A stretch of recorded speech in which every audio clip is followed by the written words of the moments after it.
Salam hörmətli tələbələr və riyaziyyat həvəskarları. Mən Ülfət müəllim İşğəliyev. Bu günlərdə maraqlı bir video ilə qarşınızdayım.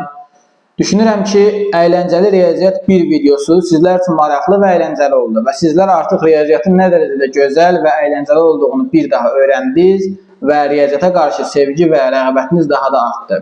Bu günləri sizlər üçün əyləncəli riyaziyyat 2 videosunu çəkməyə başlayıram. Mən video çəkiliş zamanı tək olduğumdan burada artıq bugünkü bizim əyləncəli riyaziyyatla bağlı mövzumuzda 2 nəfər lazım olacaqdır. Sadəcə olaraq burada həm sizlərdən dəstək almağı düşünürəm, həm də burada bir yoldaşımız varmış kimi davranıb 2 nəfər şəklində bu videonu çəkib bitirməyi düşünürəm. İnşallah ki, həm sizin üçün anlaşıqlı olar, həm də videomuz daha da maraqlı olar. Gəlin belə başlayaq.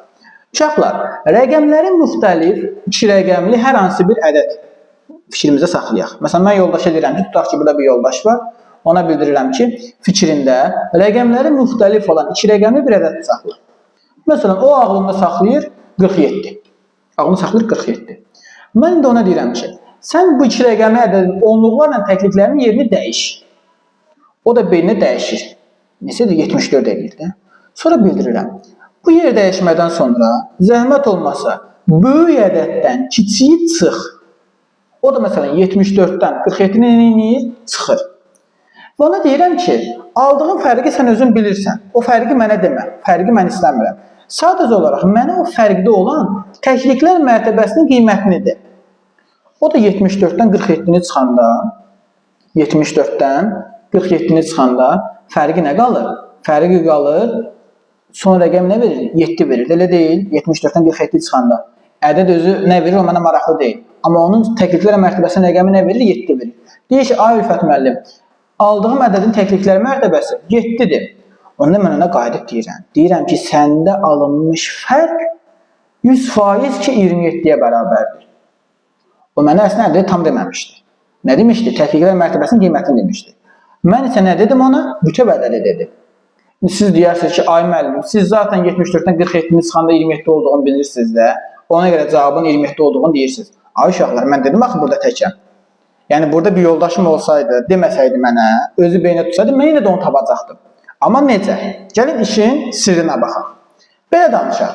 Öz qardaşınıza, batınıza və yaxud da sinif yoldaşınıza deyin ki, fikrinə bir ədəd tutsun. Fikrinə bir ədəd tutacaq. Bu orada təkliklərlə onluqların yerini dəyişəcək. Bunu deyəndən sonra dəyişəcək və böyükdən kiçiyi çıxanda aldığı fərqin son rəqəmini isə deyəndən sonra siz beyninizdə 9-dan həmin o son rəqəmi çıxın. Bir də deyirəm, o ki sənə fərqin təkliklər mərtəbəsinin qiymətini dedi, məsələn mənə 7 demişdi. Mən neylədim onda? Mən götürdüm beynimdə 9-dan 7-nə çıxdım. Aldım nə 2. Deməli 2 nəymiş? 2 həmin fərqin onluqlar mərtəbəsinin qiymətidir. Cavab da 27. Məsələn sizə desələr ki, bunun təkliklər mərtəbəsində duran rəqəm 5-dir. Deməli onda nə olacaq cavab? Cavab olacaq 45. Desələr ki, təkliklər mərtəbəsində duran rəqəm 8-dir. Onda cavab olacaq nə? 18. Yəni mütləq ki, onluqlar mərtəbəsini tapmaq üçün siz 9-un həmin təkliklər mərtəbəsini nə etməlisiniz? Çıxmalısınız. Məsələn, beynimizdə belə bir ədəd tutaq. Tutaq ki, 27. Rəqəmlərin yerini dəyişdik. Elədir neçə? 72. Aha. İndi 72-dən 27-ni çıxaq. 72-dən 27-ni çıxanda axır nə ilə tutarır? 5 ilə. Təkliklər mərtəbəsi 5 olur. Deməli, onda bunun onluqlar mərtəbəsi nə olacaq? Bəli, 9 çıx 5, 4. Deməli, onluqlar mərtəbəsi olacaq nə? 4. Cavab eləyəcək 45.